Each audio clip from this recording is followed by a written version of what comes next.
v našem rastlinjaku že pobiramo grah. Grah je čudovit. Ko pogledamo, kdaj pobirati grah, enostavno vidimo stroke. Zrna morajo biti debela, okrogla in to je tisti pravi trenutek. Jaz jih zelo rad uživam tudi presne. Zelo lepo se razvija tudi bob. Že nastavlja stroke na nižjih delih, kot tukaj naprimer. No, tukaj pa smo sejali nizek fižol. Nizek fižol bo dober sosed paradižniku. V ta del v ospredju bomo sadili paprike, 3 sorte, ki so zelo rodne, zelo mesnate. O teh bom govoril v kakšnem drugem videu na svetu.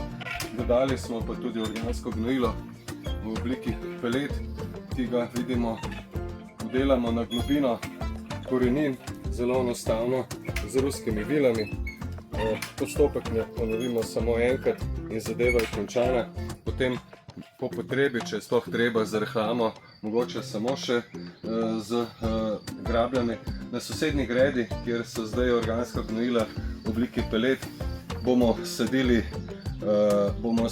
kumare, v ozadju pa jajčevce, odstranili bomo še zimsko solato, porezali nekaj blitve špinača, ki bo ostala še za naprej.